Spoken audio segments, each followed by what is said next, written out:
How long can you work without checking your phone? 5 minutes?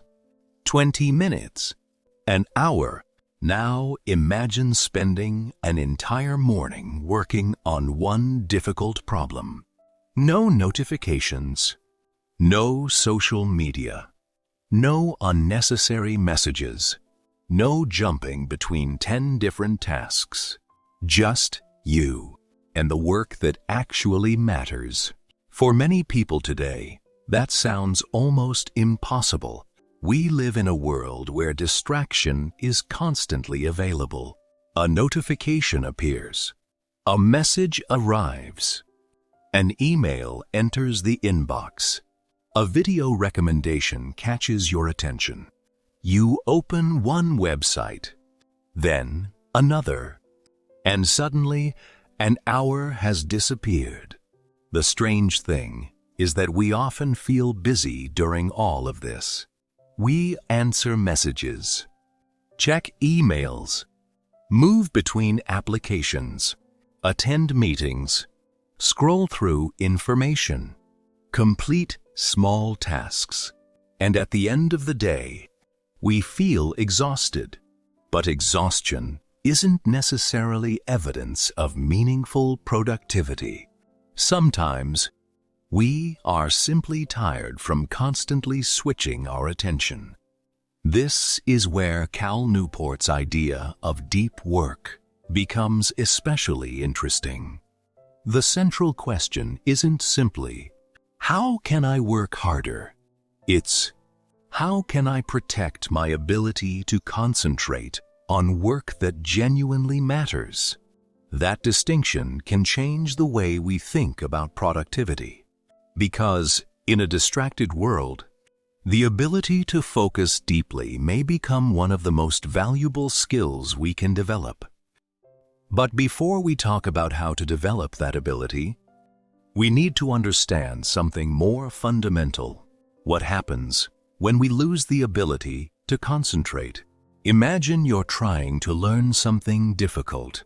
Perhaps you're studying a new subject. You read a paragraph. Then your phone vibrates. You check the notification. You return to the paragraph. You read it again.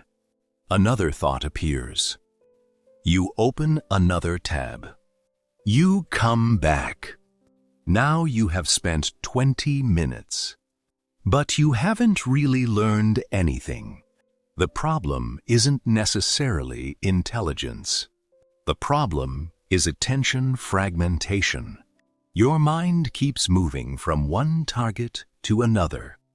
And every time you switch, you pay a hidden cost. This is one of the most important ideas we will explore throughout this video. Your attention is a limited resource. Where you repeatedly place that attention shapes what you are able to accomplish. And that brings us to the first major idea. Deep work is more than productivity. Deep work isn't simply about finishing more tasks. It's about creating conditions where your mind can work at a high level on something demanding. It could be writing, studying, programming, research, design, learning a difficult skill, solving a complicated problem, creating something original. The specific activity doesn't matter as much as the quality of attention you bring to it. And this is where deep work differs from simply being busy. You can spend 8 hours answering messages and accomplish very little that changes your future. Or you can spend 2 highly focused hours developing a valuable skill and make significant progress. The difference isn't always the number of hours. Sometimes it's the depth of attention. And this is the foundation we'll build on throughout the rest of this audiobook style. Educational experience. Deep work is not about doing everything. It's about protecting your ability to do what matters. Deeply. Why focus has become so valuable. Think about the modern workplace. A person sits at a desk with a laptop in front of them. An email arrives. A message appears. A notification flashes. Someone asks a quick question. Another email arrives. A meeting begins. Then another task appears. By the end of the day, they have been working for 8 hours. But how much of those 8 hours were spent doing something that required their full attention? This is the problem Cal Newport draws our attention toward. We live in an environment designed to interrupt us. And because interruptions have become normal, we sometimes stop noticing how much they cost us. The hidden cost of switching. Imagine you're writing an important report. You work for 10 minutes. Then you check your phone. You return to the report. Then you check email. You return again. Then you open a social media application for just a minute. You come back. Now your body is still sitting at the desk, but your mind has been moving between several different worlds. This is often called context switching. Every time you move your attention from one task to another, your brain has to reorient itself. You don't simply lose the few seconds spent checking the notification. You may also lose the mental momentum you had built. And that is why a person can spend an entire day working while making surprisingly little progress on difficult tasks. Busy doesn't always mean productive. This creates an important distinction. There is visible productivity, and there is valuable productivity. Answering 20 emails is visible. Attending meetings is visible. Updating spreadsheets is visible. Checking notifications is visible. But some of the most valuable work can look almost invisible. Studying for an important examination. Writing a difficult piece of content. Learning a new technical skill. Developing a business strategy. Solving a complicated problem. These activities may not produce immediate notifications.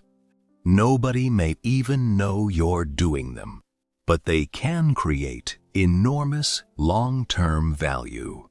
This is why we should ask ourselves, am I simply staying busy, or am I producing something valuable? The attention economy. There is another reason concentration has become difficult. Our attention has economic value. Many digital platforms compete for it.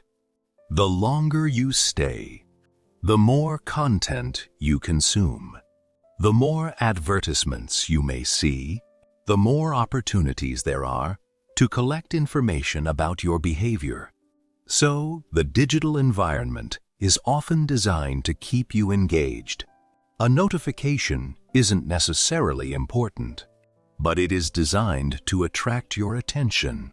A recommendation isn't necessarily valuable, but it is designed to make you click.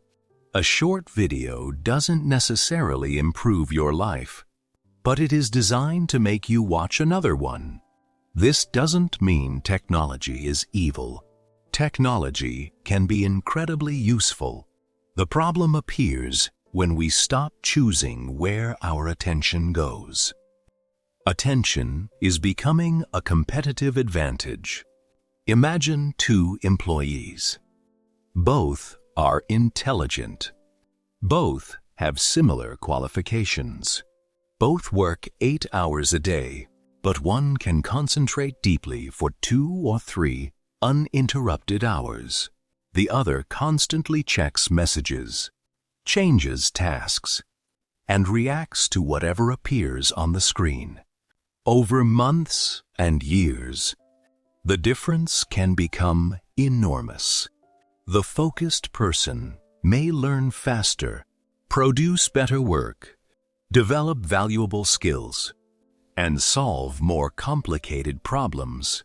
The distracted person may remain busy, but struggle to develop the same depth. This is why concentration can become a competitive advantage. Not because focused people necessarily work more hours, but because they can use their hours more effectively. Skill development requires attention. Consider learning a difficult skill. You cannot become excellent at something simply by being exposed to it. You need practice, feedback, correction, repeated effort, and increasingly challenging problems. All of these require attention. Imagine trying to learn programming while constantly checking your phone, or learning a language while switching between 10 unrelated applications, or studying mathematics while watching videos in the background. You may feel like you're studying, but your attention is divided. Deep concentration allows you to enter a different state. You begin noticing patterns, connecting ideas, identifying mistakes, and understanding things that were previously confusing. This is one reason focused practice can accelerate learning. The difference between deep and shallow work. Let's make this distinction simple. Deep work requires significant concentration and creates meaningful value. Shallow work usually requires less cognitive effort and can often be performed while distracted. For example, reading a complicated research paper. Deep, copying information from one spreadsheet to another. Often shallow, writing an original strategy. Deep, answering a routine email. Usually shallow, learning a difficult concept. Dib, checking notifications. Not really work at all. The problem isn't that shallow work is always useless. Organizations need emails. Administrative tasks need to be completed. Meetings sometimes matter. The problem is allowing shallow work to consume all of your best attention. Protect your best mental hours.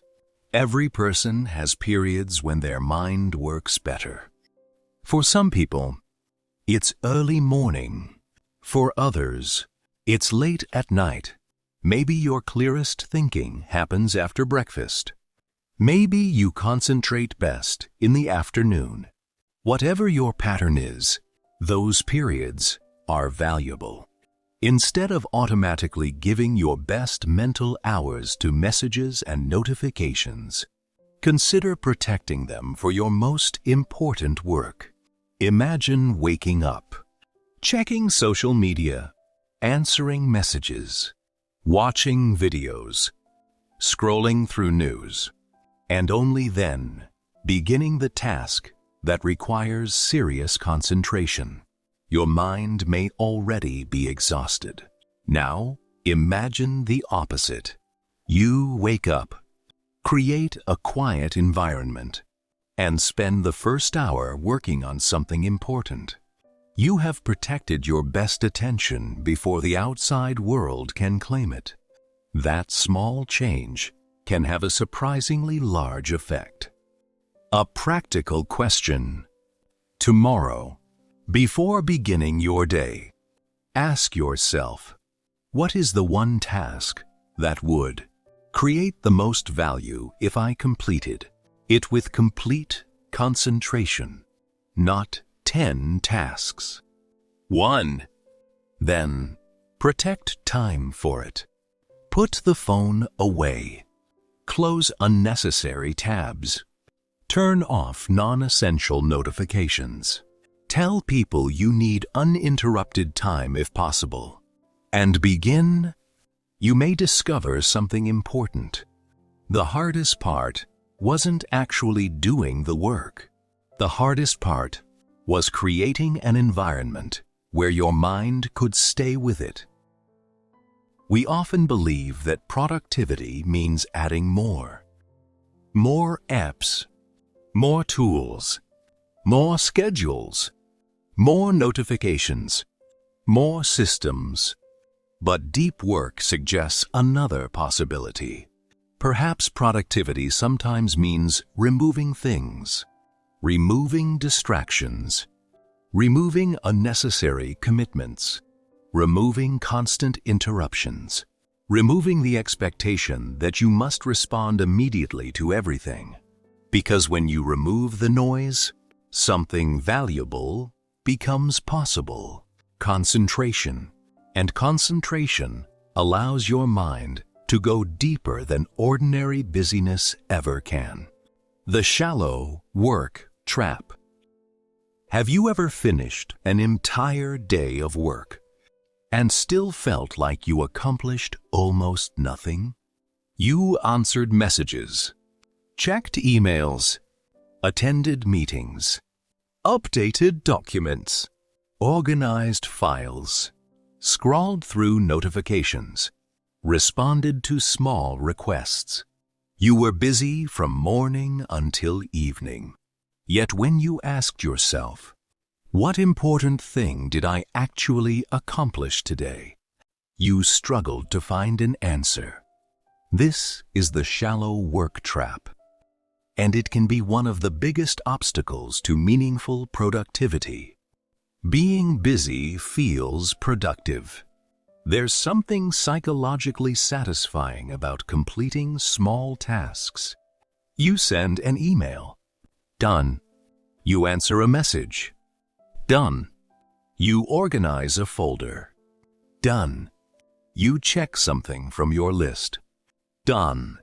Each small action creates a feeling of progress, but completing tasks isn't always the same as making progress toward something important. Imagine you're trying to build a house. You spend the entire day organizing your tools.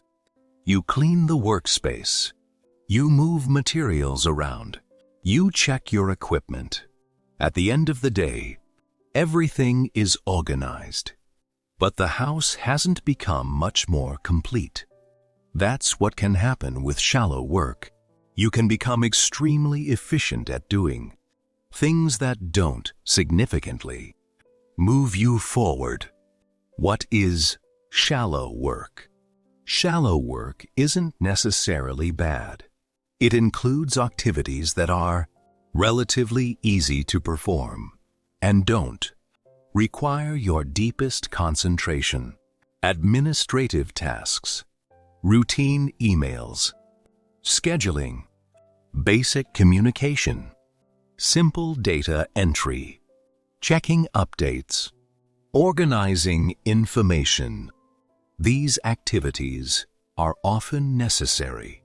The problem occurs when they consume the majority of your working day, especially when they consume the hours when your mind is at its best.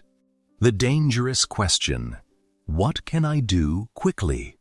Modern work often rewards speed. We want quick responses, quick emails, quick decisions, quick meetings, quick results. But important work isn't always quick.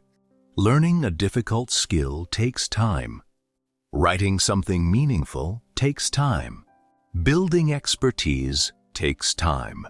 Solving complicated problems takes time.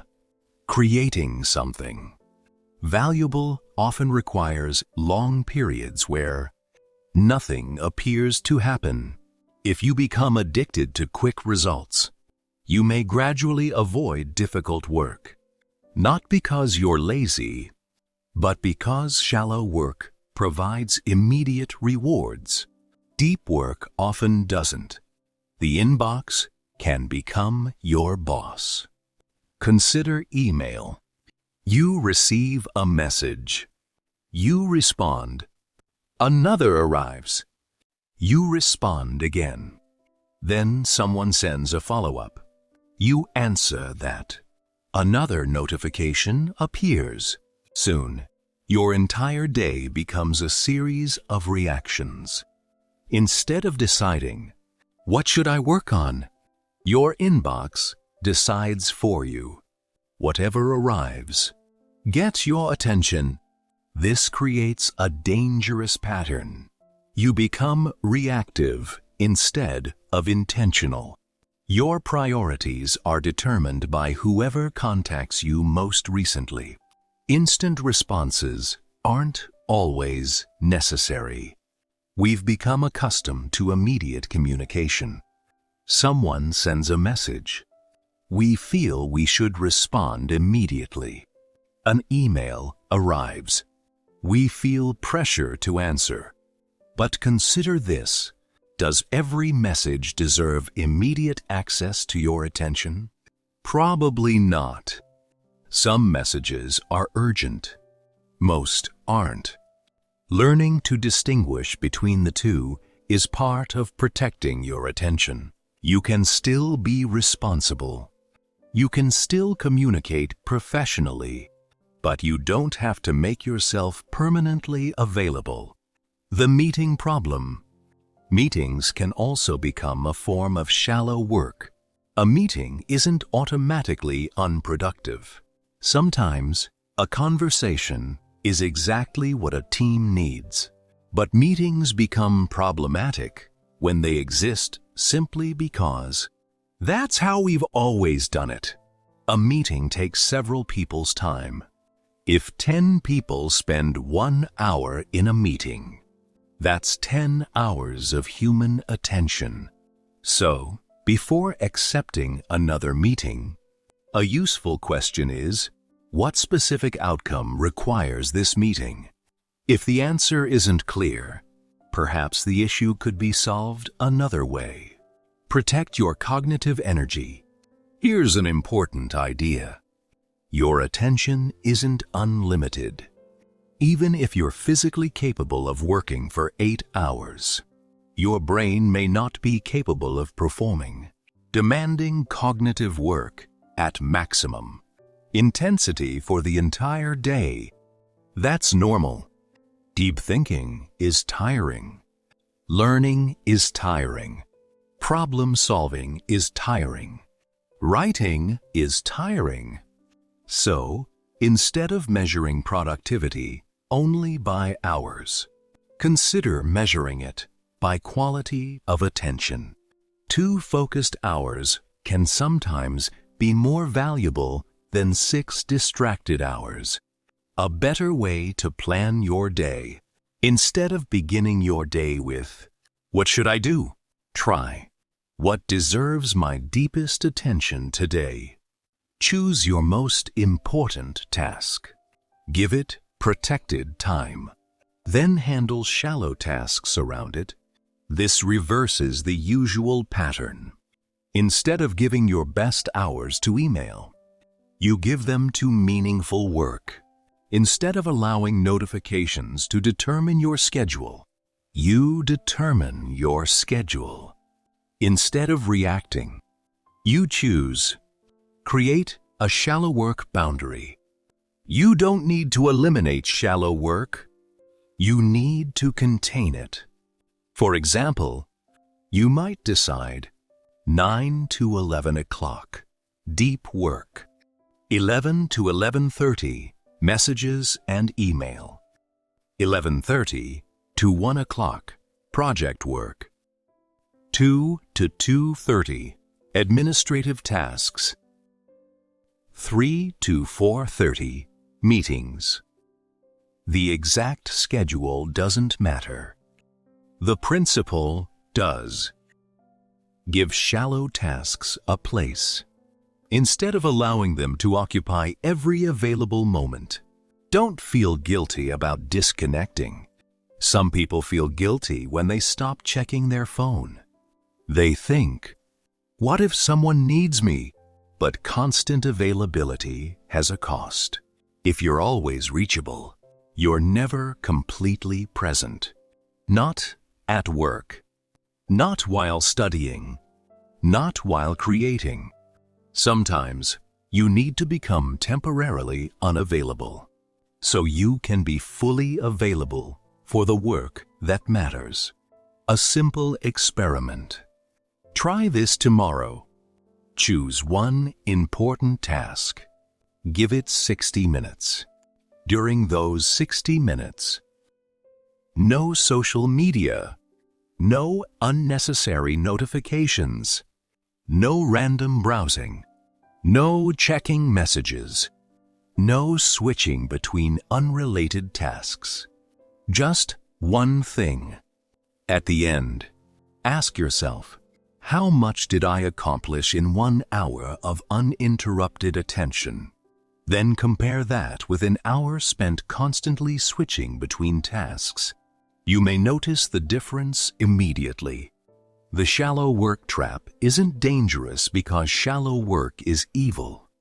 It's dangerous because shallow work can become comfortable.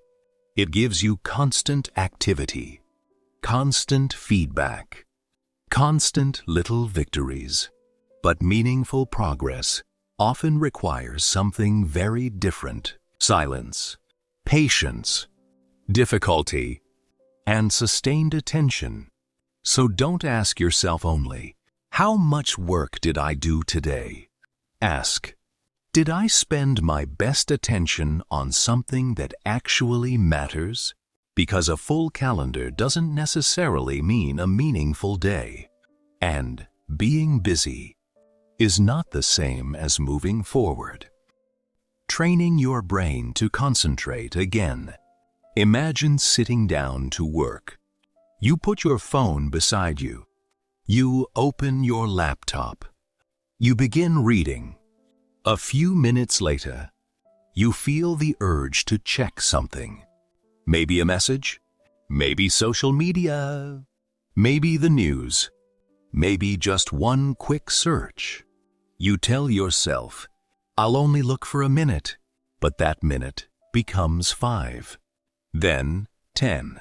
And when you return to your work, your mind feels restless. You struggle to concentrate. This can make you wonder, why can't I focus anymore? The answer may not be that you've lost your ability to concentrate. You may simply have trained your attention to expect constant stimulation. And if attention can be trained in one direction, it can also be trained in another. Your attention follows your habits. Think about your brain like a pathway. The more frequently you travel along a particular path, the easier that path becomes to follow. If you constantly switch between apps, your mind becomes comfortable with switching. If you constantly check notifications, your mind begins expecting interruptions. If you regularly consume short pieces of information, long periods of concentration may initially feel uncomfortable. This doesn't mean your brain is broken. It means your habits have consequences. And that is good news. Because habits can change. Start with small periods of focus. You don't need to begin with 4 hours of uninterrupted work. That would be unrealistic for many people. Instead, start small, 10 minutes, then 20, then 30. The goal isn't simply to sit at your desk. The goal is to remain, with one demanding activity without constantly escaping into distraction. At first, it may feel uncomfortable. Your mind may tell you, check your phone.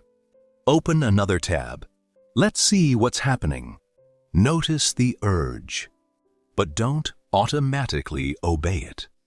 That moment is practice. You're teaching your brain, I don't have to respond to every impulse.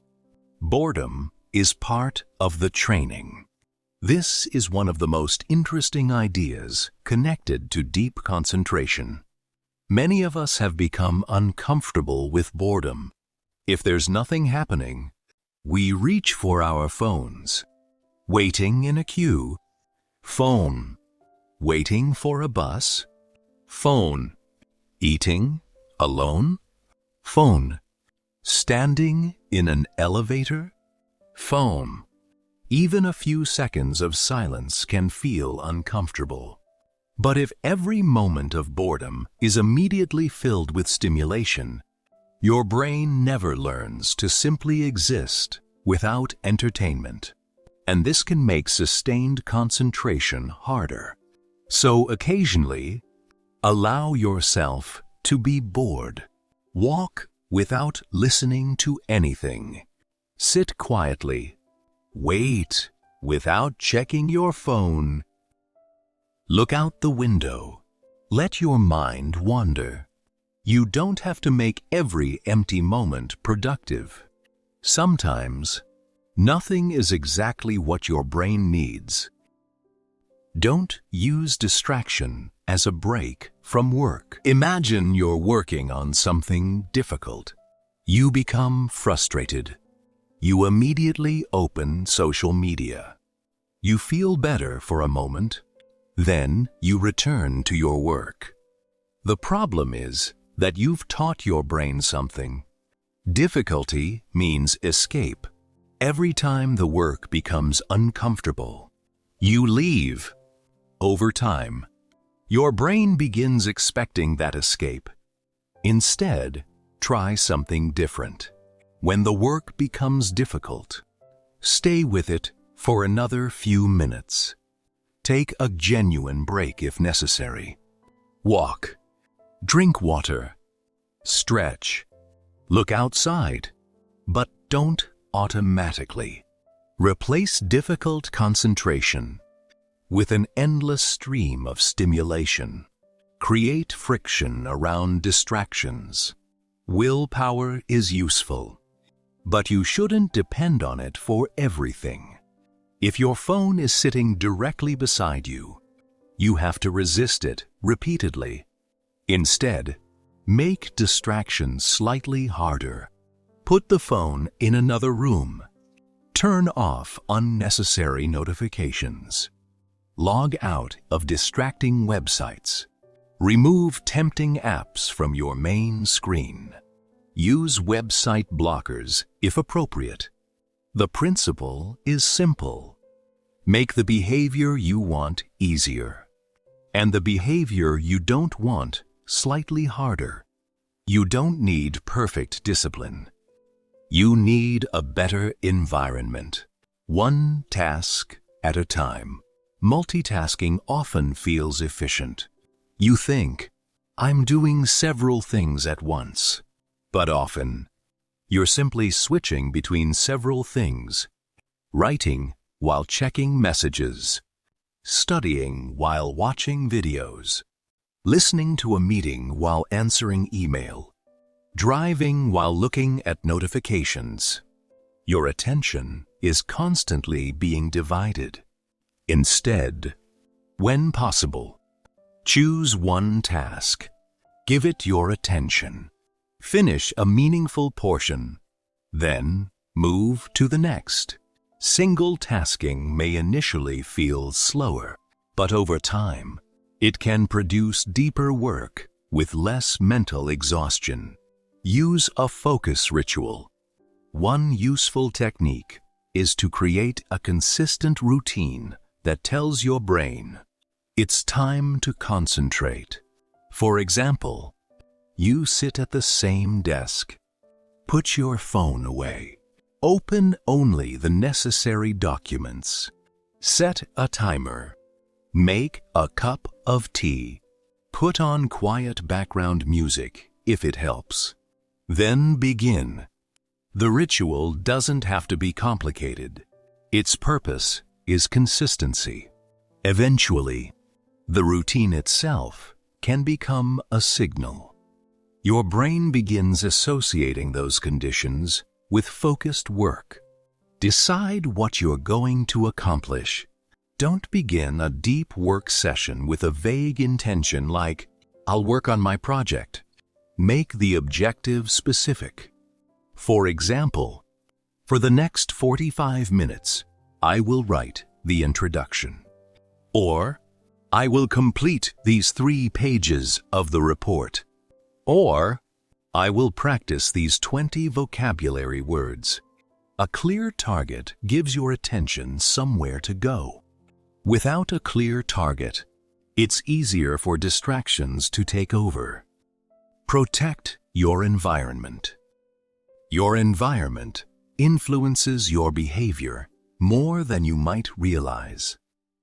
If you work in a place where people constantly interrupt you, concentration becomes harder. If your phone is always visible, checking it becomes easier. If your browser contains 20 distracting tabs, switching becomes effortless. So look around your environment. Ask, what around me is encouraging distraction? Then change what you can. You don't need a perfect office. You simply need an environment that supports the behavior you're trying to develop. Focus is a skill, not a personality trait. Some people say, "I'm just not a focused person." But concentration isn't necessarily something you're either born with or without. It can be developed. Think about physical fitness. You wouldn't expect someone who never exercises to run for 2 hours on their first day. You would begin gradually. The same principle applies to attention. Start with manageable periods. Practice consistently. Increase difficulty slowly. Recover properly. And over time, your capacity can improve. Try this today. Here's a simple exercise. Choose one meaningful task. Set aside 30 minutes. Put your phone somewhere you cannot easily reach it. Close unnecessary applications. Choose one specific objective. Then, work. If your mind tells you to check something, notice the urge. Don't immediately act on it. Return to the task. When the 30 minutes are over, stop. Take a real break. Then, ask yourself, what did I learn about my attention? Don't judge yourself. You're training. The goal isn't to become a person who never gets distracted. That's unrealistic. The goal is to become someone who can notice distraction without automatically following it. That is a powerful difference, because attention is not simply something that happens to you. To a large extent, it is something you can learn to direct. And when you learn to direct your attention, you begin to take back control of your time. Creating a deep work routine that fits your life. Knowing that deep work is valuable is one thing. Actually making time for it is something else. You may understand the importance of concentration. You may want to spend less time on your phone. You may want to study more deeply. You may want to create better work. But then, life happens. Messages arrive. People need your attention. Work becomes unpredictable. Household responsibilities appear. And suddenly, the carefully planned 2-hour focus session disappears. So the real question becomes, how can you build a deep work routine that works in real life? Not an imaginary life where nothing interrupts you, but your actual life. Start with reality. One of the biggest mistakes people make when creating productivity systems is designing a schedule for the person they wish they were. They imagine waking up at 5 in the morning, working for 4 uninterrupted hours, exercising, reading, meditating, learning a language, and finishing everything before lunch. Then reality arrives. They sleep late. The phone distracts them. Something unexpected happens, and the entire system collapses. Instead of creating an unrealistic routine, start with your actual circumstances. Ask, when can I realistically concentrate? Maybe it's 30 minutes in the morning. Maybe it's 1 hour after work. Maybe it's a quiet period at night. Maybe your schedule changes every day. That's okay. The objective isn't perfection. It's consistency. Choose your deep work style. There isn't one universal way to practice deep work. Different people need different structures.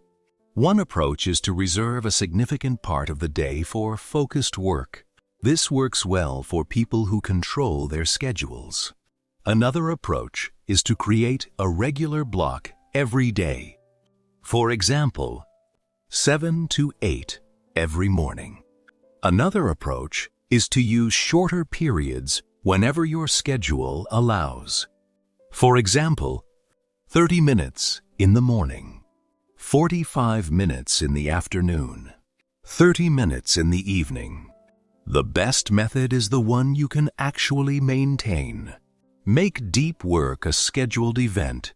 If deep work simply exists on your to-do list, it may never happen. I need to work on my project. I need to study. I need to write. These intentions are vague. Instead, give the activity a time. For example, 9 to 10 deep work, research. Now, the activity has a place in your day. You're not waiting to find time.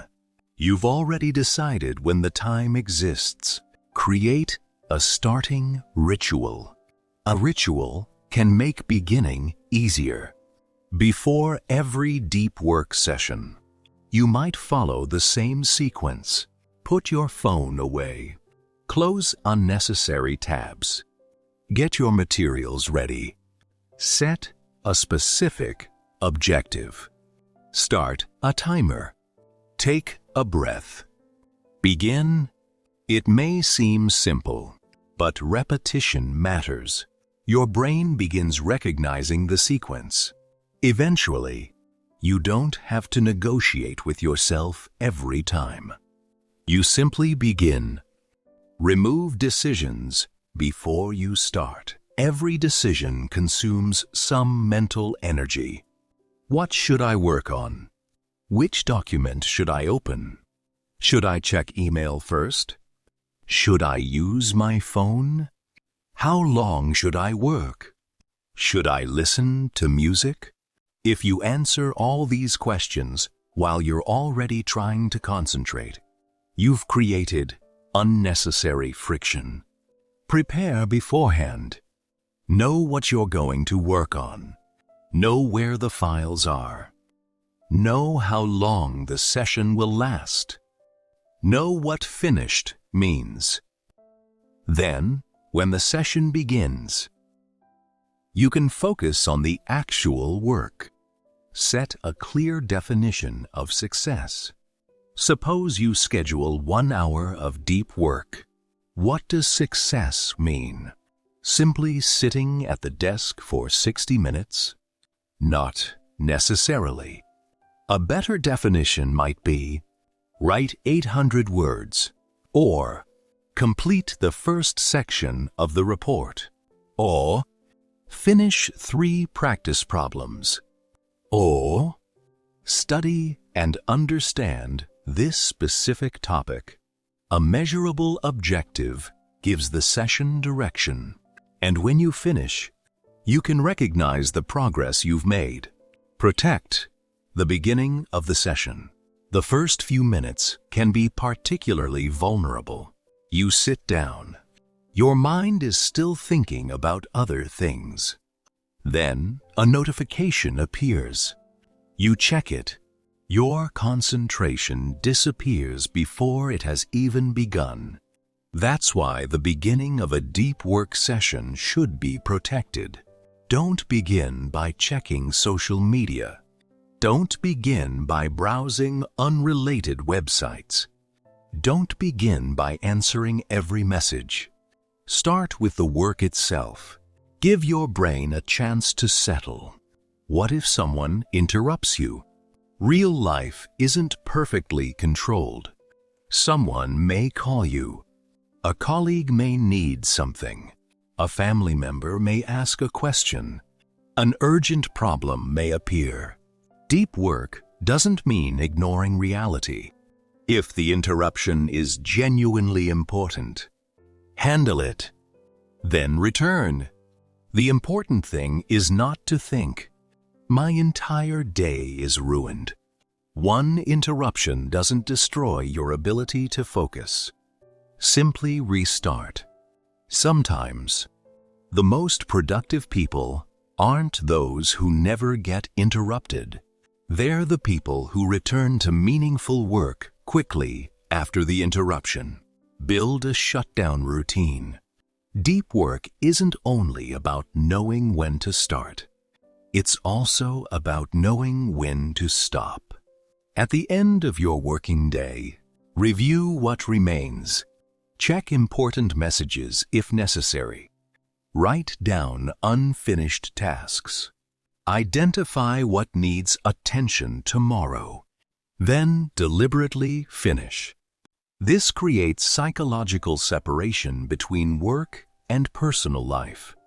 Your brain doesn't have to keep reminding you. Don't forget that task. You've already recorded it. You can step away, rest, recover, and return with a clearer mind later. Rest is part of deep work. This is extremely important. If you believe productivity means working constantly, you will eventually damage your ability to concentrate. Your brain needs recovery, sleep, movement, relaxation, time with people, time without work, periods of genuine rest. Rest isn't the opposite of productivity. It supports it. Imagine trying to run a marathon without stopping to recover. Eventually, your performance collapses. Mental work has similar limits. You need periods of intensity and periods of recovery. Don't turn deep work into another source of stress. This is where productivity advice can sometimes go wrong. You might hear, "You need 4 hours of deep work every day." Then you manage only 30 minutes. You feel guilty. You think you've failed. But that's the wrong conclusion. 30 minutes of genuine concentration can be meaningful, especially if you previously spent those 30 minutes scrolling. The goal is improvement, not perfection. Ask, "Am I becoming better at protecting my attention?" If the answer is yes, you're moving in the right direction. A simple routine you can start tomorrow. Let's create something realistic. Before the session, choose one important task. During the session, remove unnecessary distractions. Set a timer. Start with 30 to 60 minutes. Work on one thing. Don't switch tasks unnecessarily. When the timer ends, stop and take a genuine break. At the end of the day, write down what remains for tomorrow. That's enough to begin. You don't need an elaborate productivity system. You need a repeatable habit. Deep work becomes powerful when it stops being something you occasionally try and becomes something you regularly protect. You don't need perfect conditions. You don't need a perfect schedule. You don't need hours of uninterrupted silence every day. You simply need to identify the moments when your attention is available and deliberately use some of those moments for work that matters. Because your schedule isn't just a list of appointments, it is a reflection of what you choose to give your attention to. And your attention is one of the most valuable resources you have. Digital distraction, changing your relationship with technology. Imagine waking up in the morning. Before you even get out of bed, you reach for your phone. You check your messages. Then social media. Then the news. Then perhaps a few short videos. You tell yourself, "I'll stop in a minute." But by the time you put the phone down, your mind has already been exposed to dozens of different ideas, images, opinions, and demands. And the day hasn't even started. Technology isn't necessarily the enemy. The problem is that we often allow technology to decide when we should pay attention. Technology should serve you. Think about the tools you use every day. Your phone can help you communicate. Your laptop can help you learn. Social media can help you build relationships or a business. Email can make professional communication easier. The internet gives you access to an extraordinary amount of knowledge. So, the question isn't, should I use technology? The better question is, what am I using this technology for? And perhaps, even more importantly, is the benefit worth the attention this tool consumes? The convenience trap. A tool can be useful and still have hidden costs. Imagine a social media platform helps you stay connected with friends. That's a benefit, but if you open it dozens of times a day without consciously deciding to, the cost may be much greater than you realize. You aren't only spending the few minutes you see on the screen, you're also repeatedly interrupting your concentration, and those interruptions can follow you back into your work. The problem isn't always the app. We sometimes say, "This app is distracting me." But the deeper issue may be our relationship with the app. Two people can have the same application on their phones. One uses it intentionally for 20 minutes. The other checks it every few minutes throughout the day. The technology is identical. The behavior is different. So instead of asking, "Which apps should I delete?" ask, "What role should each technology play in my life?" That question gives you more control. Don't automatically reach for your phone. Here's a simple experiment. The next time you have to wait, don't immediately take out your phone. Wait. Stand in the queue.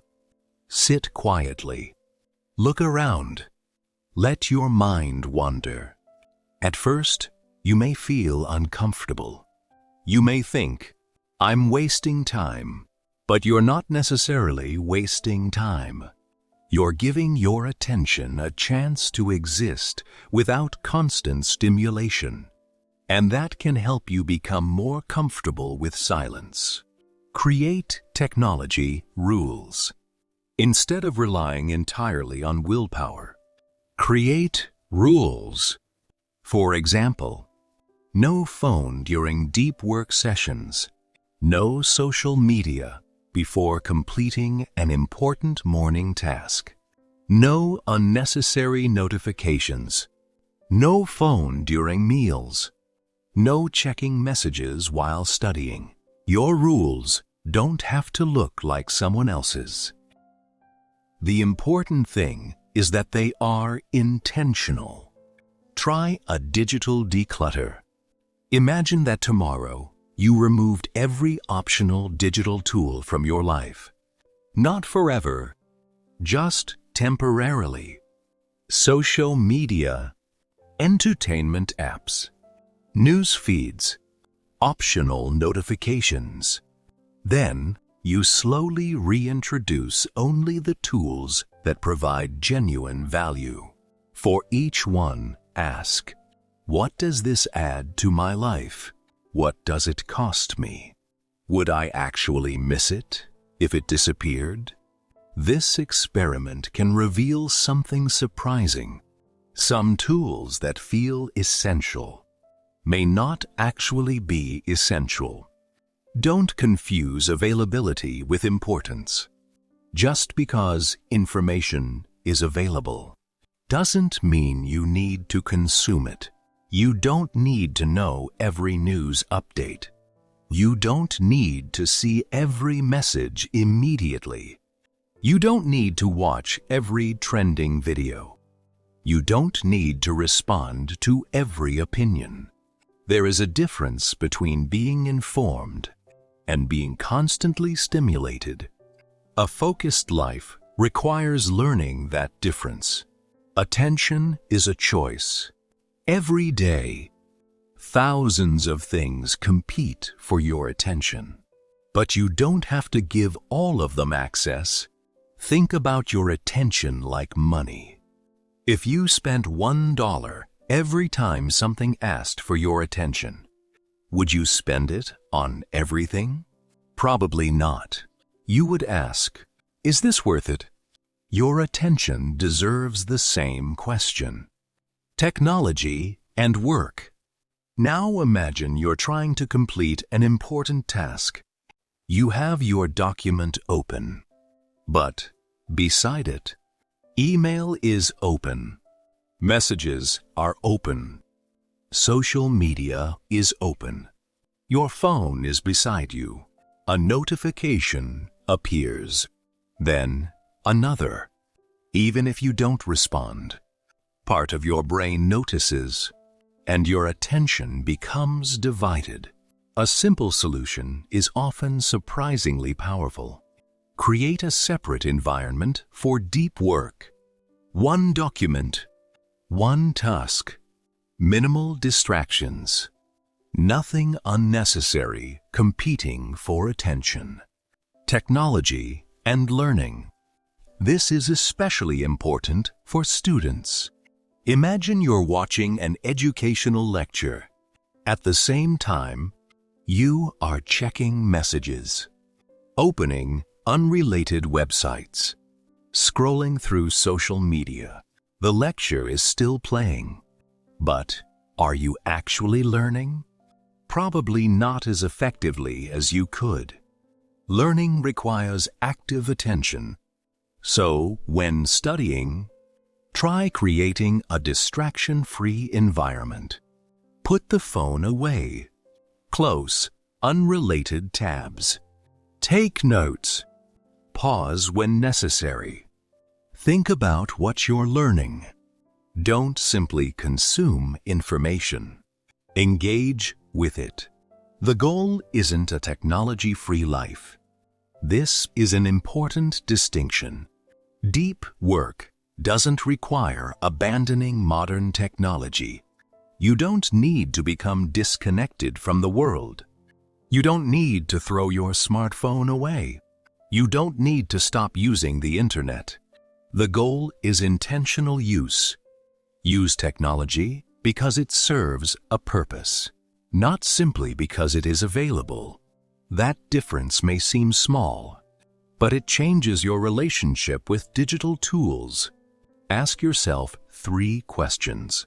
Before using a new digital tool, ask 1.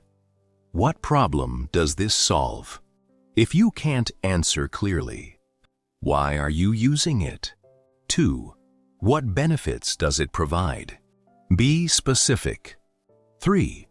What attention does it demand in return? Because every tool has a cost. Sometimes the cost is money. Sometimes it's time. And sometimes it's your attention. A one-day experiment. Tomorrow, try this. For one day, turn off all non-essential notifications. Keep only what is genuinely necessary. Then create 2 specific times to check messages. For example, 12 p.m. and 6 p.m. Outside those periods, return your attention to whatever you're doing. Notice what happens. You may discover that most things you feared were urgent were not urgent at all. And you may also discover something else.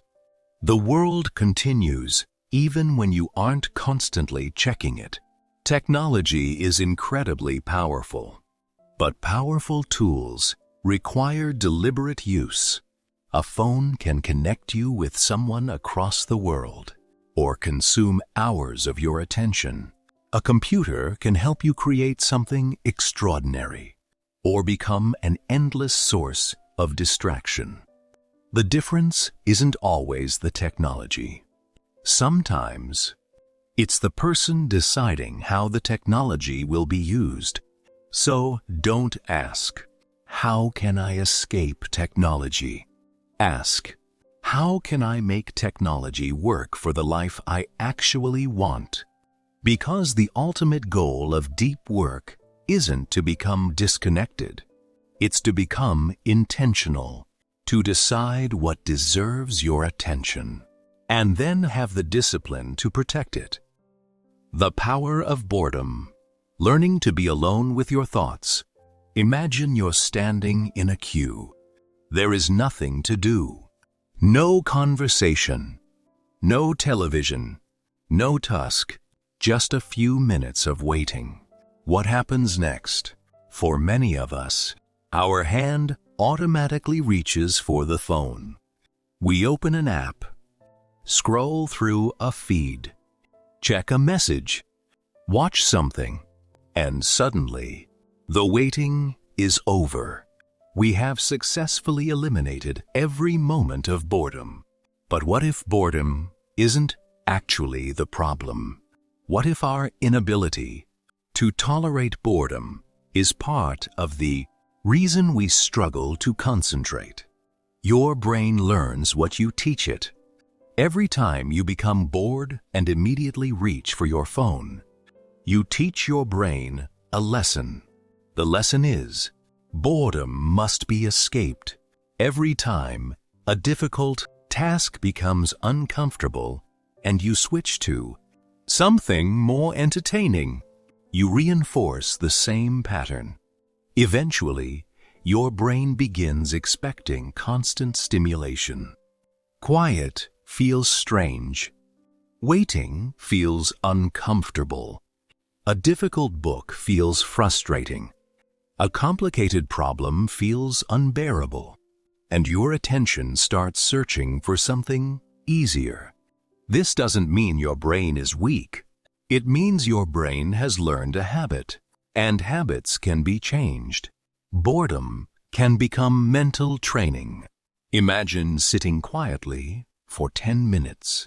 At first, your mind may feel restless. Thoughts appear. You think about messages. You remember something you forgot. You want to check the time. You wonder what is happening online. But instead of immediately reacting, you simply notice the thoughts. You allow them to come and go. You're not trying to force your mind to become completely empty. You're simply learning that you don't have to respond to every impulse. That is a form of attention training. Why constant stimulation can be a problem. Think about what happens when you constantly consume short pieces of information. One video, another headline, another message, another notification. Each piece is brief. Each provides something new. and the brain becomes accustomed to rapid changes. Now imagine giving that same brain a difficult book. The information doesn't change every 5 seconds. The argument develops slowly. You have to remember what you read earlier. You have to think. You have to make connections. At first, that can feel uncomfortable, but discomfort doesn't necessarily mean the activity is bad. Sometimes, it means you're asking your attention to work differently. Don't confuse boredom with emptiness. Boredom can actually create space for thought. Have you ever had a good idea while taking a shower? Walking? Driving? Looking out of a window? Doing something repetitive? Sometimes your best ideas appear when you're not actively forcing them. Why? Because your mind has room to make connections. When every spare moment is filled with information, there may be less room for your own thoughts to develop. The value of walking without your phone. Try taking a short walk without consuming anything. No podcast, no video, no social media, no constant stream of information. Just walk. Look around. Let your mind wander. You may begin thinking about a problem you've been avoiding. You may remember something important. You may develop an idea. Or nothing particularly interesting may happen. That's okay too. The goal isn't to manufacture brilliant ideas. The goal is to become comfortable with mental space. Practice deliberate boredom. Here's a simple exercise. Choose 10 minutes. Sit somewhere comfortable. Don't use your phone. Don't watch television. Don't listen to anything. Don't try to entertain yourself. Simply sit. Your mind will probably produce thoughts. Let them come. If you notice an urge to check your phone, notice it. Then return to sitting. At first, 10 minutes may feel surprisingly long. With practice, it becomes easier. And that ability to remain present without constant stimulation can transfer into your work. Boredom during difficult work. Now, let's connect this to deep work. You're writing something difficult. You reach a point where you don't know what to say. The work becomes uncomfortable. Your brain suggests, let's check Instagram. Or, maybe I'll answer some messages. Or, I'll just watch one video. This is the moment when boredom training becomes useful. Instead of immediately escaping, stay, think. Try another approach. Write a rough sentence. Delete it. Try again. Continue. You are teaching yourself that difficulty doesn't require immediate distraction.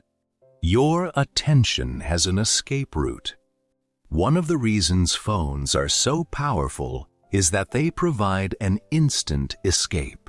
Whenever work becomes uncomfortable, entertainment is one tap away. This changes the psychological experience of difficult work.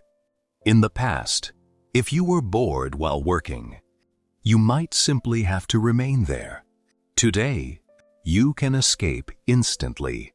So sometimes, the solution isn't finding more motivation. It's removing the escape route. Put the phone somewhere inconvenient. Work offline if possible. Close unnecessary applications. Create a space where your only realistic option is to engage with the task. What about music and podcasts? This is where balance matters.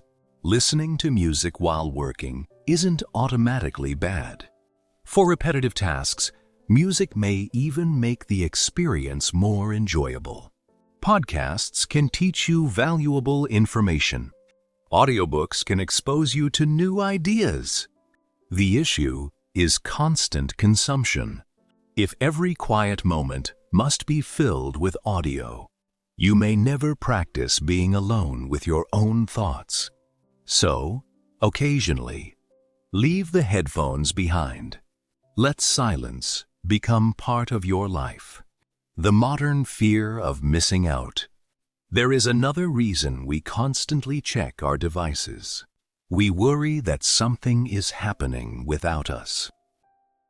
A message, a trend, a conversation, an opportunity, a news event.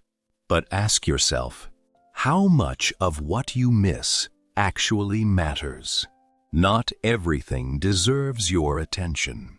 Sometimes, protecting your attention requires accepting that you will miss things. You cannot consume everything. You cannot respond to everyone. You cannot know everything. And that's okay. Attention requires saying no. Every yes to something is indirectly a no to something else. If you spend an hour scrolling, you said no to an hour of reading. If you spend an hour answering unnecessary messages, you said no to an hour of meaningful work. If you constantly consume information, you may be saying no to thinking. This doesn't mean entertainment is wrong. Rest and enjoyment are important. The point is to choose deliberately. Don't let algorithms make every decision for you. A practical challenge. For the next 7 days, try one small change. Whenever you're waiting somewhere, don't automatically reach for your phone. Instead, wait, observe, think, let your mind wander. And once each day, spend 10 minutes doing absolutely nothing stimulating. No scrolling, no videos, no podcasts, no notifications, just quiet. At the end of the week, ask yourself, has my relationship with boredom changed? Deep work isn't only about what you do when you're working. It's also about what you do when you're not working. If every empty moment becomes an opportunity for stimulation, your brain may become less comfortable with sustained attention. But if you occasionally allow silence, if you occasionally allow boredom, if you occasionally let your thoughts exist without immediately replacing them, you begin developing something valuable. The ability to remain present without needing constant stimulation. And that ability can become the foundation for deeper thinking. Because sometimes, the most productive thing you can give your mind isn't more information, it's space. 4 principles for building a deep work life. We've talked about distraction. We've talked about shallow work. We've explored boredom, attention, technology, and the difficulty of concentrating in a constantly connected world. But understanding the problem isn't enough. At some point, we need to ask, what can we actually do about it? A useful way to approach this is to build a personal system around a few simple principles. Not a complicated productivity system, not hundreds of rules, just a few decisions that make deep concentration easier to practice consistently. Principle 1. Work deeply. The first principle is simple. Treat concentration as something worth protecting. Don't simply hope that you'll find time for focused work. Create the conditions for it. Choose a specific task. Choose a specific period. Remove unnecessary distractions. Then, Give the task your full attention. For example, imagine you have an important report to complete. Instead of saying, "I'll work on the report sometime today," create a clear commitment. From 9 o'clock to 10 o'clock, I will work only on the report. During that hour, your phone is away. Your unnecessary browser tabs are closed. Your attention has one target. This creates a boundary around your concentration. Ritual makes focus easier. You can strengthen this habit by creating a personal ritual. Before starting, ask yourself, where will I work? How long will I work? What exactly will I accomplish? What distractions need to be removed? The ritual can be very simple, but repeating it creates consistency. Eventually, your brain begins recognizing the pattern. You sit down, you prepare, you begin, and you spend less energy deciding whether to focus. Principle 2. Embrace boredom. We've already explored this idea, but it's important enough to repeat. If you constantly escape boredom, your brain becomes dependent on stimulation. Deep work requires the opposite ability. It requires being comfortable when nothing entertaining is happening. So deliberately create moments without stimulation. Walk without your phone.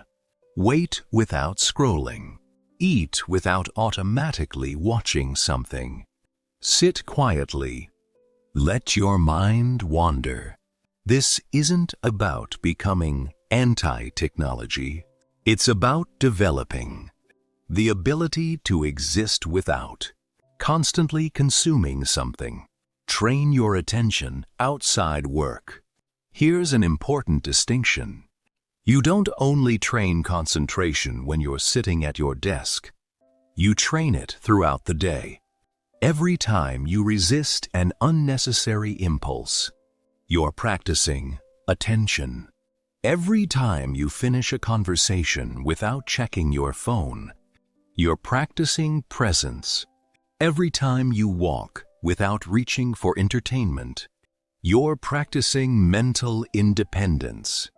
Small moments matter because your attention is shaped by repeated behavior. Principle 3. Reduce the role of technology.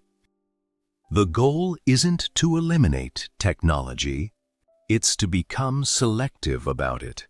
Before adopting a digital tool, ask, does this genuinely support something important in my life? If the answer is yes, use it intentionally. If the answer is unclear, consider whether you actually need it.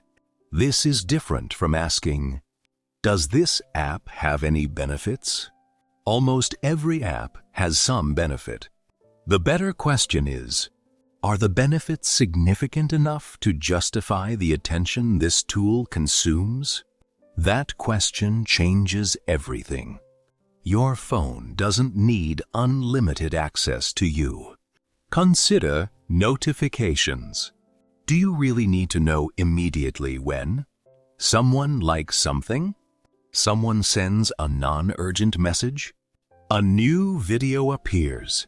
A news story is published. An application wants your attention? Probably not. You can choose when to check. You can decide what deserves immediate access. Your phone is a tool. It doesn't need to become the manager of your attention. Principle 4. Drain the shallows.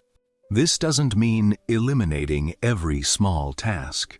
It means becoming conscious of how much shallow work you're allowing into your day. Ask, which activities actually matter? Which tasks are necessary but can be limited?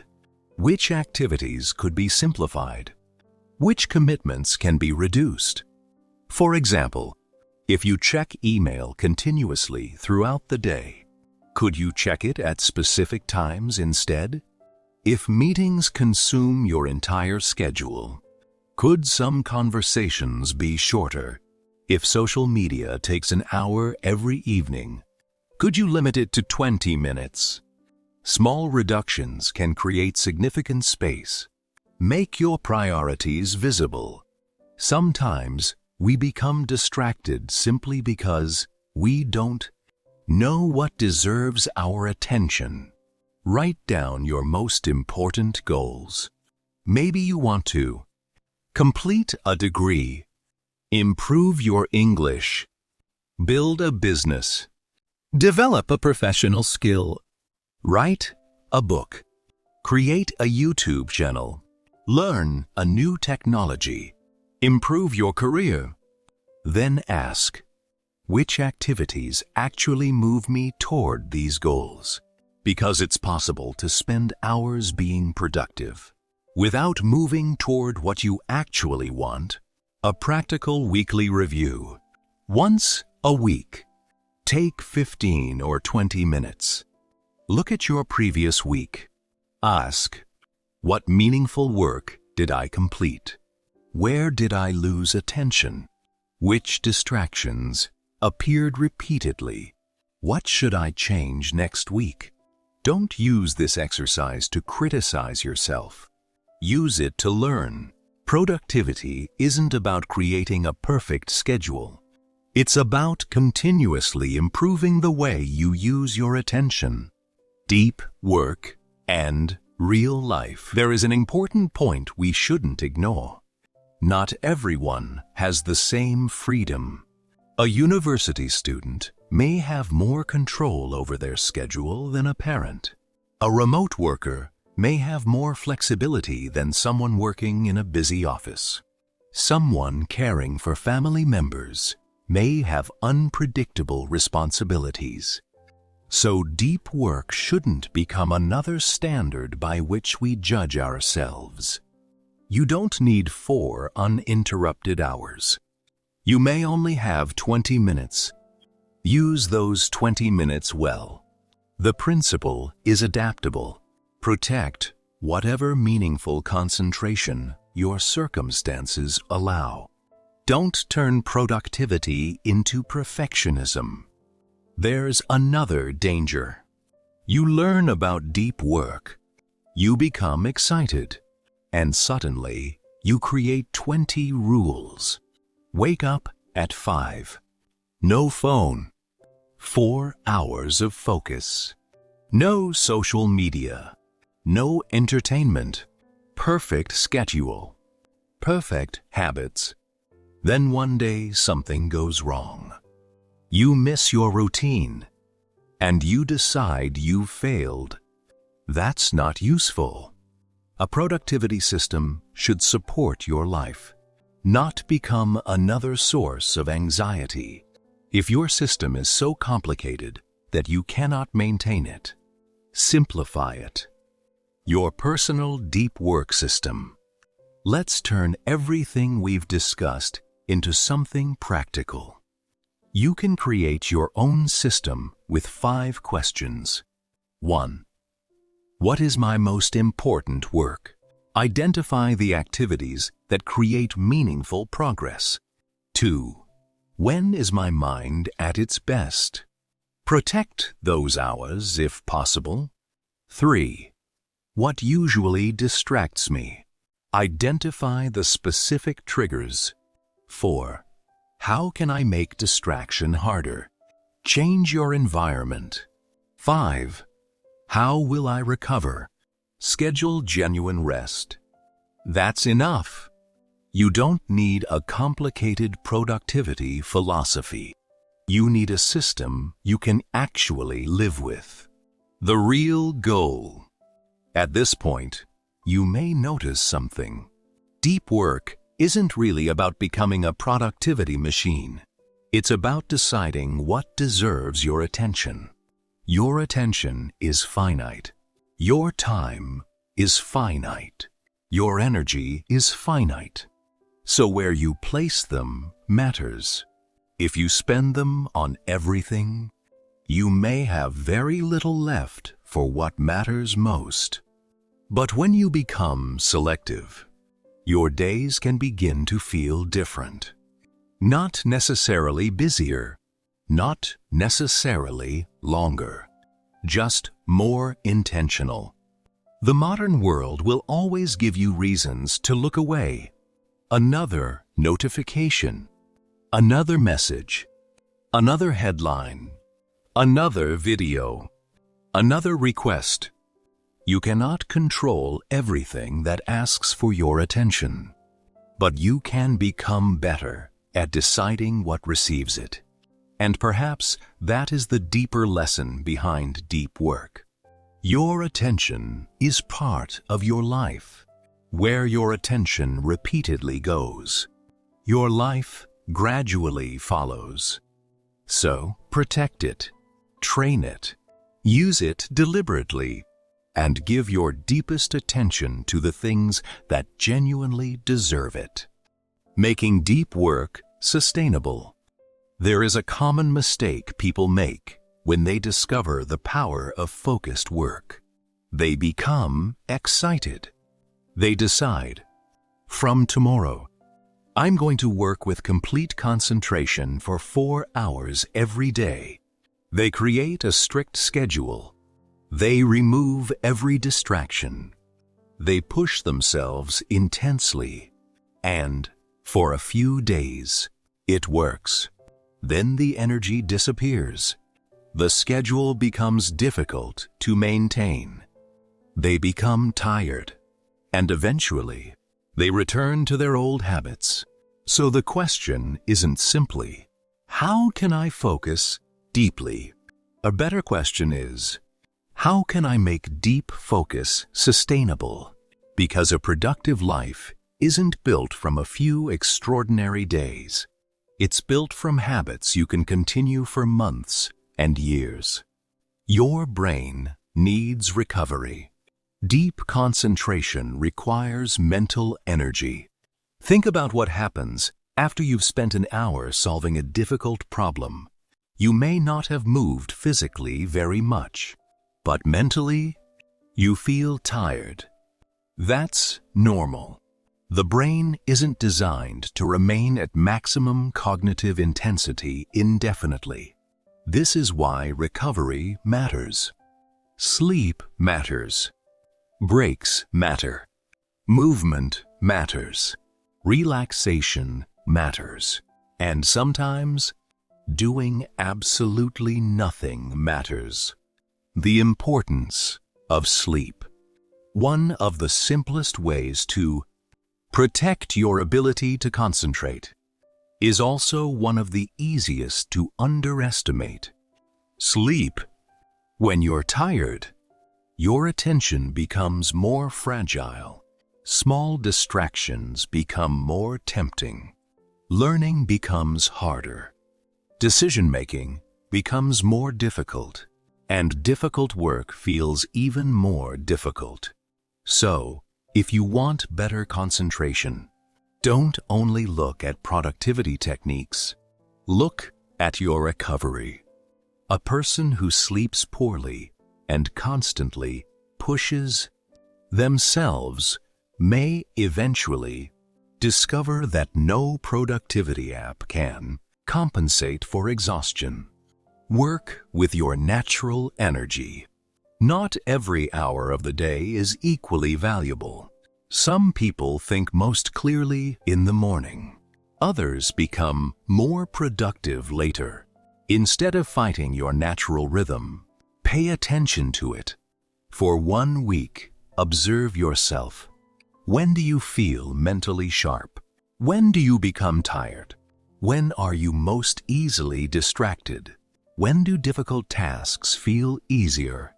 Once you understand your pattern, try placing your most demanding work during your strongest periods and leave simpler activities for times when your energy is lower.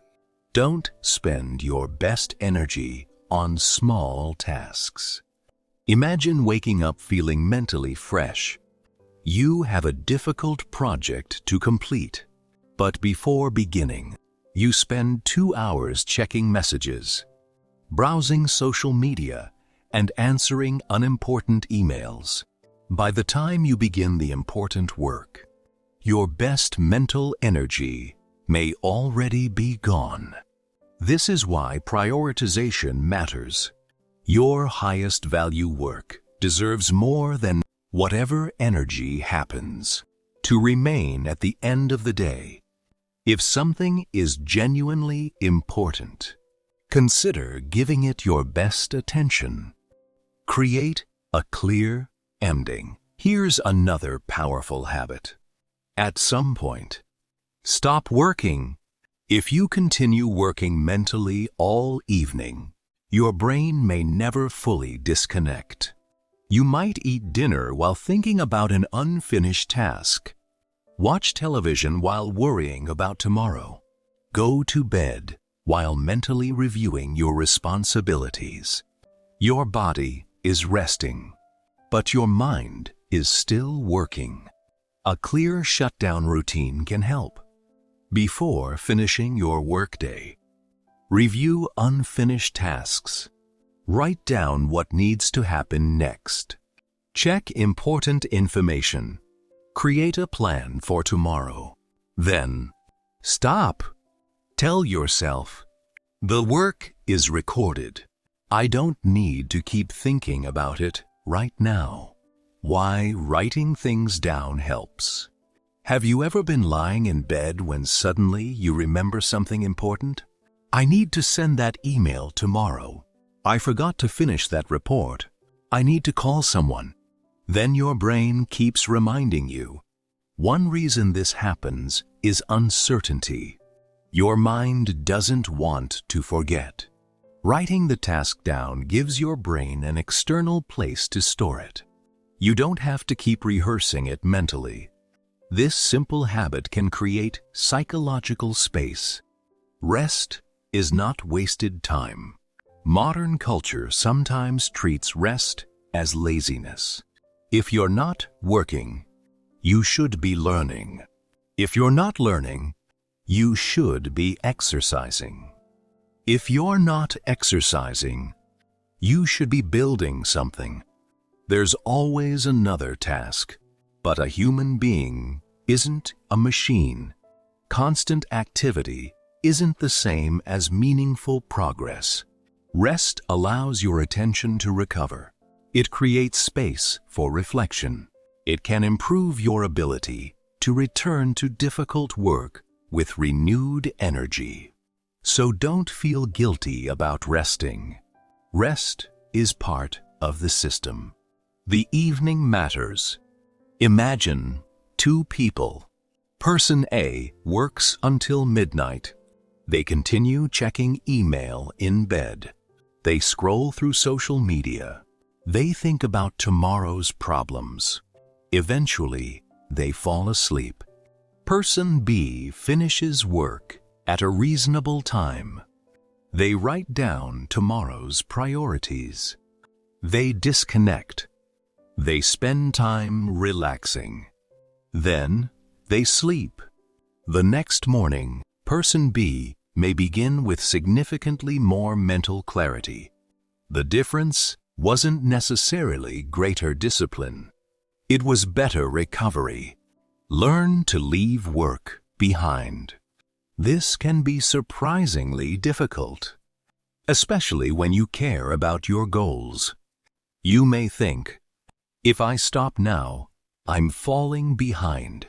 But sometimes, stopping is what allows you to return stronger tomorrow. Imagine trying to improve at a sport. You wouldn't train every muscle at maximum intensity without recovery. The same principle applies to intellectual work. Intensity requires recovery. A sustainable daily rhythm. A realistic day might look something like this. Morning, deep work on your most important task. Late morning, communication and administrative tasks. Afternoon, meetings, routine work, or a second focused session. Evening, shutdown routine. Night, rest and recovery. This isn't a perfect formula. It's simply an example. Your circumstances may require something completely different. The principle is what matters. Periods of intense attention plus periods of genuine recovery. What if you have a busy life? Maybe you work full-time. Maybe you study. Maybe you have children. Maybe you have family responsibilities. Maybe your schedule changes every day. Deep work doesn't require an ideal lifestyle. Even a focused 20-minute session can be meaningful. The goal is not to copy someone else's schedule. The goal is to find opportunities for depth within your own circumstances. If you have 1 hour, use 1 hour. If you have 30 minutes, use 30 minutes. If you have only 15, protect those 15 minutes. Small periods of deep attention accumulate. The long-term advantage. Imagine practicing focused work for 1 year. Not perfectly, not every day, but consistently. You spend a few hours each week learning a valuable skill. You create meaningful projects. You read difficult material. You practice solving problems. You reduce unnecessary distractions. After 12 months, you're not simply someone who spent more time working. You've potentially developed greater ability. And that is where deep work becomes more than a productivity technique. It becomes a way of building your capabilities. The goal isn't to squeeze every possible minute out of your day. The goal is to make the hours you do have more meaningful. Work deeply, then rest deeply. Protect your attention, then give your mind permission to recover. Because sustainable productivity isn't about constantly pushing harder. Sometimes, the smartest way to work tomorrow is knowing when to stop today. The deeper lesson. Building a life around what truly matters. We've spent this journey talking about concentration. How to remove distractions. How to protect your attention. How to work deeply. How to reduce shallow work. How to use technology intentionally. How to rest. But beneath all of these ideas, there is a deeper question. What is all this focus actually for? Because becoming better at concentration isn't the ultimate goal. Productivity isn't the ultimate goal. Getting more tasks done isn't the ultimate goal. The real question is, what do you want to use your attention to create? Your attention shapes your life. Think about an ordinary day. You wake up. You check your phone. You respond to messages. You work. You scroll. You watch videos. You answer emails. You consume information. You go to sleep. Then, the next day, you repeat it. Individually, none of these moments may seem particularly important, but your life isn't created by one dramatic moment. It's created by thousands of ordinary moments, and your attention determines what happens inside many of those moments. If most of your attention goes toward distraction, distraction becomes part of your life. If your attention goes toward learning, you become more knowledgeable. If it goes toward developing a skill, you become more capable. If it goes toward relationships, those relationships can deepen. If it goes toward meaningful, creative work, you can create something that didn't exist before. Where attention goes repeatedly, life tends to follow. Productivity without purpose is empty. Imagine becoming extremely productive, but you're productive at things you don't actually care about. You answer emails faster, attend meetings more efficiently, complete tasks more quickly, manage your calendar perfectly, but you're still moving in a direction you don't want. That's why productivity needs purpose. Before asking, "How can I do this faster?" sometimes we should ask, "Should I be doing this at all?" That question can save more time than any productivity technique. The courage to choose. Modern life gives us endless possibilities. You can follow hundreds of creators, read thousands of books, learn countless skills, join dozens of platforms, watch endless entertainment. There is always something else you could do, and that creates a strange problem, because when everything is available, choosing becomes difficult. You may feel that you should be doing more, learning more, achieving more, experiencing more, but your attention has limits. You cannot give your deepest attention to everything. So meaningful living requires selection. You have to decide, what deserves my attention? And equally importantly, what doesn't? Saying no creates space. Every meaningful commitment requires boundaries. If you say yes to every request, you leave little space for your own priorities. If you accept every invitation, your schedule fills itself. If you consume every piece of information, your mind becomes crowded. If you try to master everything, you may master nothing deeply. Saying no isn't necessarily selfish. Sometimes it's how you protect what matters. Depth can create satisfaction. There is another reason deep work matters. Focused work can be deeply satisfying. Think about the feeling of finishing something difficult, a complicated assignment, a difficult chapter, a challenging project, a skill you've practiced for months. You look back and realize, "I couldn't do this before." That feeling is different from the temporary pleasure of scrolling through a feed. One provides stimulation. The other provides accomplishment. One disappears quickly. The other can become part of who you are. This doesn't mean entertainment is bad. It means we should recognize the difference between temporary stimulation and meaningful achievement, deep work and self-respect.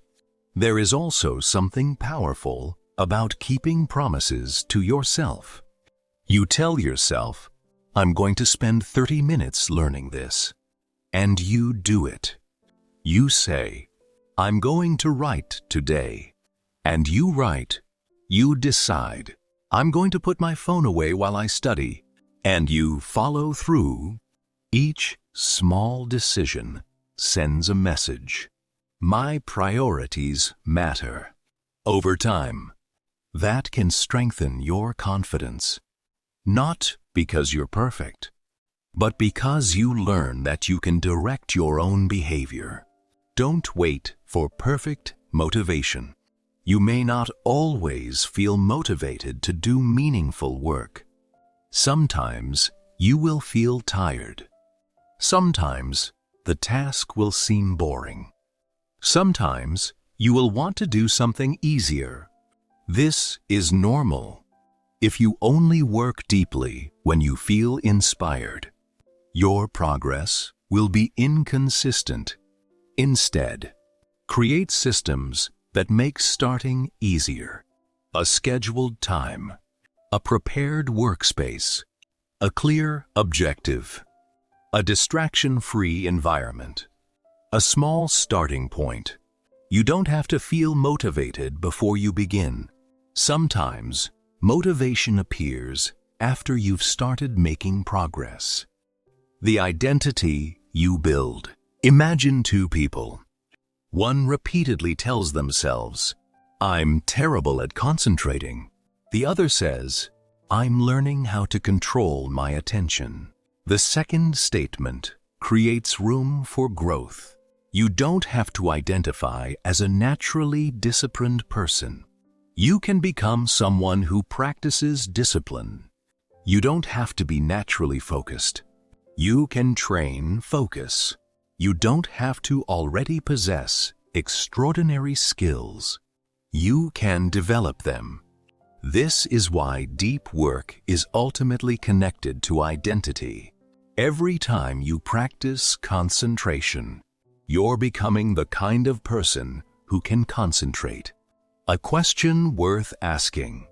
Imagine yourself 5 years from now. What would you like to be significantly better at? Maybe it's your career. Maybe communication. Maybe writing. Maybe technology. Maybe business. Maybe a creative skill. Maybe something you've always wanted to learn. Now ask, am I giving this goal enough of my best attention? Because goals don't become reality simply because we want them. They require time, practice, attention, and repetition. A 7-day deep work challenge. Let's turn everything we've discussed into one final experiment. For the next 7 days, Day 1. Choose one important task and work on it for 20 minutes without distractions. Day 2. Repeat the session and keep your phone away. Day 3. Increase the session to 30 minutes. Day 4. Remove unnecessary notifications. Day 5. Spend 1 period without digital entertainment. Day 6. Complete a 45-minute focused session. Day 7. Review the week. Ask yourself, what changed? When did I concentrate best? What distracted me most? What helped me focus? What do I want to continue? Don't try to transform your entire life in 7 days. Simply collect information about yourself. Then build from there. The final lesson. Deep work isn't ultimately about productivity. It's about attention. And attention isn't merely a workplace resource. It's a life resource. When you're talking to someone you love, your attention matters. When you're learning, your attention matters. When you're creating, your attention matters. When you're solving an important problem, your attention matters. When you're deciding what kind of person you want to become, your attention matters. You only have a limited amount of it, so spend it carefully. The world will continue trying to interrupt you. There will always be another notification, another message, another video, another headline, another task, another reason to look away. You don't need to eliminate all of these things. You simply need to become more deliberate about what you allow to occupy your mind. Because a meaningful life isn't necessarily a life where you accomplish the most things. It may be a life where you give your deepest attention to the things that matter most. So the next time you sit down to work, don't simply ask, "How can I get this done?" Ask, "Is this worth my attention?" And if the answer is yes, give it your full attention. Put the phone away. Close the unnecessary tabs. Stop looking for an escape. Stay with the difficult part. Think, create, learn, and go deeper. Because in a world that constantly competes for your attention, the ability to choose where your mind goes may be one of the greatest forms of freedom you have. What deep work can change in your life. We've reached the final part of our journey through the ideas behind deep work. We've explored distraction. We explored shallow work. We talked about technology, boredom, concentration, routines, rest, and the importance of protecting your attention. But now, let's bring everything together, because the most important question isn't, how can I become more productive? It's, what kind of life can I create when I become more intentional with my attention? You don't need to change everything. Perhaps after listening to these ideas, you're thinking, I need to completely change my life.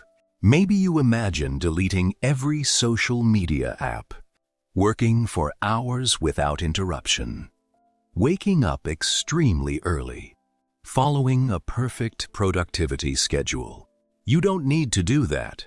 Real change doesn't usually come from one dramatic decision.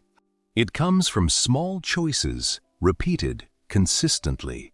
Put your phone away for 30 minutes. Read without checking notifications. Work on one task instead of 5. Schedule time for something important. Finish your day deliberately. Then repeat. Small actions become habits. Habits influence behavior, and behavior gradually shapes your life. Your attention is not unlimited. One of the simplest lessons from this entire discussion is that your attention has limits. You cannot focus deeply on everything. You cannot respond immediately to everyone. You cannot consume every piece of information. You cannot follow every trend. You cannot say yes to every opportunity. And you don't have to. A meaningful life requires choosing. Choose what deserves your attention. Choose what deserves your time. Choose what deserves your energy.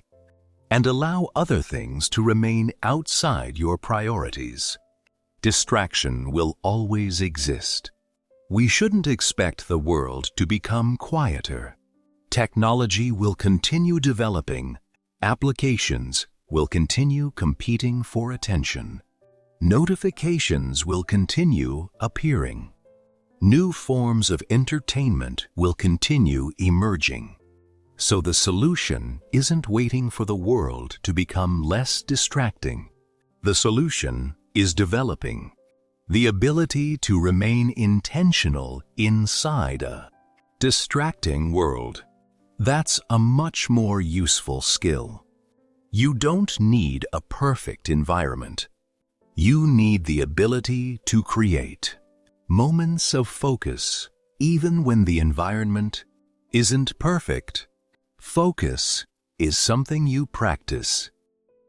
Don't become discouraged if you struggle at first. If you sit down for 20 minutes and find yourself wanting to check your phone, that's not proof that you can't concentrate. It's simply information. Your attention has been trained in a certain way. Now you're training it differently. Every focus session is practice. Every resisted distraction is practice. Every period of boredom you tolerate is practice. Every time you return to the task after becoming distracted, you're practicing. The goal isn't perfection. The goal is gradually increasing your capacity. Deep work can change learning. Think about education. You can spend hours consuming information, or you can spend an hour deeply understanding something. There's a difference. When you concentrate deeply, you're more likely to understand complex ideas, remember important information, recognize connections, ask better questions, solve difficult problems, develop genuine expertise. So, if you're a student, don't only ask, "How many hours did I study?" Ask, "How much of that time was truly focused?" Deep work can change your career. The modern workplace rewards many things: communication, teamwork, adaptability, technology skills, but the ability to learn difficult things and produce valuable results remains powerful. Imagine becoming exceptionally good at something that matters. You practice it deeply. You study. You create. You make mistakes. You improve. You build expertise. Over time, that expertise can become part of your professional identity. And that's one reason focused work can have long-term value. Deep work can change creativity. Creativity isn't always a sudden magical moment. Often, it comes from sustained attention. You sit with a problem. You explore an idea. You reject one approach. Try another. Make connections. Experiment. Think again. Eventually, something begins to emerge. Constant distraction interrupts that process. Deep attention gives ideas time to develop. So, if you want to create something original, give your ideas enough uninterrupted space to grow. Deep work can improve everyday life. This isn't only about careers and studying. Imagine reading a book without reaching for your phone every few minutes. Imagine having a conversation without checking notifications. Imagine eating a meal without consuming another screen. Imagine walking and simply noticing your surroundings. Imagine spending an hour creating something you genuinely care about. These moments may seem ordinary, but they're part of your life. And when you become more present within them, life can feel less fragmented. A different definition of productivity. Maybe productivity isn't doing more. Maybe productivity is doing what matters with greater intention. Maybe success isn't being constantly busy. Maybe success is using your limited attention on things that create meaningful value. And maybe discipline isn't forcing yourself to work endlessly.